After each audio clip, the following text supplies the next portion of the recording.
While I was busy making a video about the demo, Supermassive was kind enough to release a new behind-the-scenes video. So let's look at it! First up, a clip of Bonnie showing up in the crew shirt despite not being in the film crew.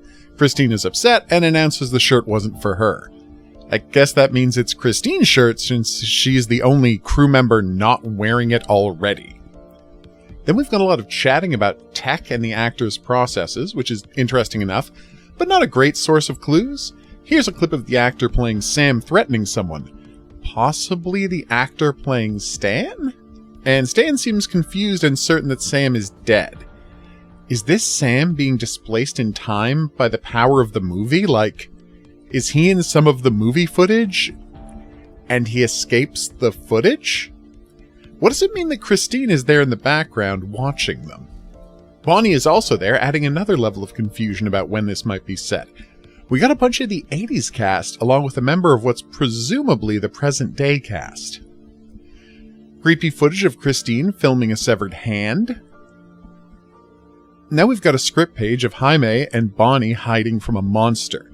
This is interesting, because it mentions the using the camera to see things game mechanic that was mentioned in the Game Informer article. Jaime seems to be specifically calling out the ability, as if he's lamenting his lack of one, while they're hiding from the creature. And it does seem to be a creature they're hiding from. No matter how weird his costume, you wouldn't refer to this guy as an it. So whatever they're hiding from must be much more monstrous. Here's the Bonnie and Jaime actors together performing the scene. We don't get to hear from Jaime's actor in the video, though.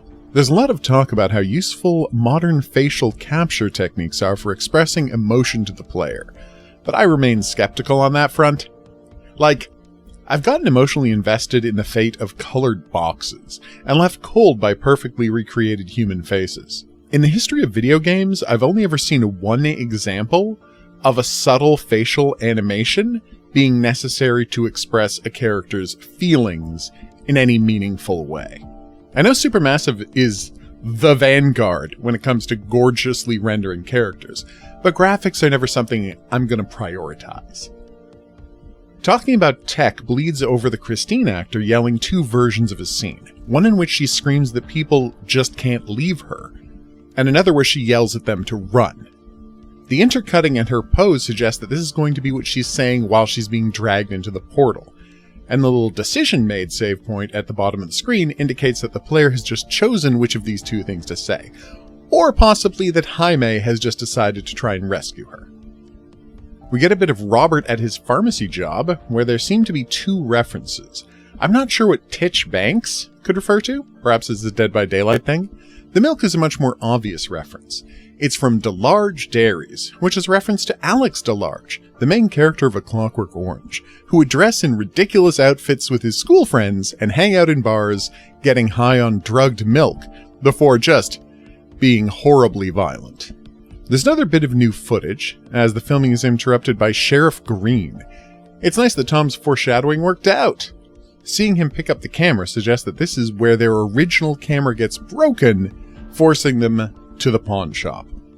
Not related, but who is that giant signed photo on the left side of the screen there?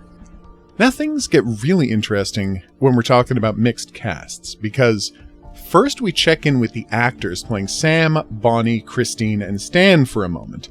But when we go to the wireframe visualization of a scene, Linda's performer is also there with them. How are all of these characters in the same place?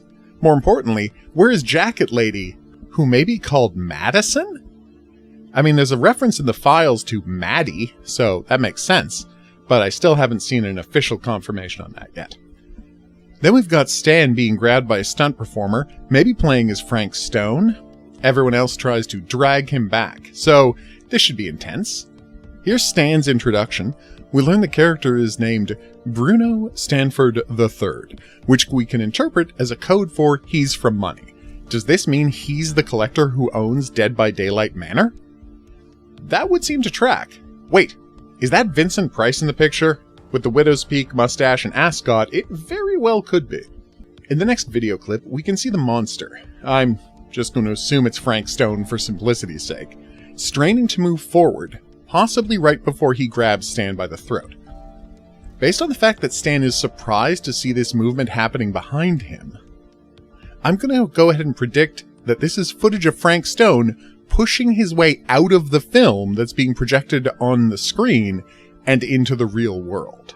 When Stan's actor is talking about how difficult it can be working with virtual sets, we get a clip of one of those sets, and it's pretty clearly the screening room we've seen in the Madison timeline, which makes me extra curious about just why her performer isn't in any of these scenes. Unless she is? Is Linda or Bonnie's performer also playing Madison? I'm continuing to assume that this woman is an older version of someone in the main cast. Linda or Bonnie, presumably. So does that mean whoever it is, the other one is playing double duty as Madison? Here's some garage sequences, including Christine and Jaime kissing. Are they a couple? Followed by Linda trying to protect Christine from something in the mill. Followed by Bonnie next to the fiery vortex and the Linda shoulder stab. Not a big thing, but I find it weird when people say SMG game. Because they're saying Supermassive Games game, which hits my ear the wrong way. Am I suggesting people say Supermassive Game every time? Yes, because it is only one extra syllable. Apparently Jaime can get his hand injured in a scene, and then we get more of the freak out that we've seen him wanting to leave ASAP, which would probably be for the best at that point. Now we're going to check out the zoom-ins on the screens they put up. Thanks again for the 4K version, SMG. Before we continue, though, I just want to let you know that there's a pretty big spoiler in here, so don't continue if you don't want to know it. I mean, I specifically lied early in this video because I've already seen the spoiler that's about to come up. So if you don't want it spoiled, I will see you back here for the next video. Okay, if you stuck around, thanks. Let's get to it. The first zoom in is on Jaime's lighting test, which has no useful information.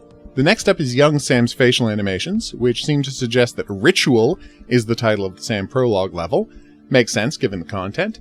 Here's a confirmation of that. It's an early block out of the shed scene with Sam and Tom, which is Ritual. Now the big one. Here in the pharmacy Robert screen, the right monitor shows Linda's face model, as well as a list of all of the different variations that her model can have. Now we get into the spoilers. First spoiler, this basically confirms that the older lady is in fact Linda 40-some years after the events of Murder Mill. We've got listings for 1980 Linda and 20XX Linda, because they probably hadn't picked a year when the present stuff was taking place when they started building the models. So, let's dig into the character versions that we can find. Obviously, Linda can't die in the 1980 section of the game if she's got an older model for the 20XX section, and these model descriptions bear that out. We've got standard, checked, wounded, which is probably the shoulder impale, dirty, filthy, and neck injury, which we haven't seen. So no deaths for her model in the 1980s. Things get real rough for 20XX Linda, however, with the folders menu offering a list of her deaths, essentially. Check these out. Hook head, blasted, chest pierced, crumpled, dirty and filthy again, head split, impaled hook, neck slit, neck stab, crumpled. Maybe you can get your neck stabbed or get crumpled without dying? But it looks to me like we've got at least 8 deaths lined up for Linda in the present day. Which is actually kind of incredible, considering it's just one section of the game. Way to go, Supermassive! How many deaths do the other characters have? Obviously, I can't wait to find out. That's it for breaking down this video. Hopefully I didn't miss too much. Still a little bothered by that cash register, obvs.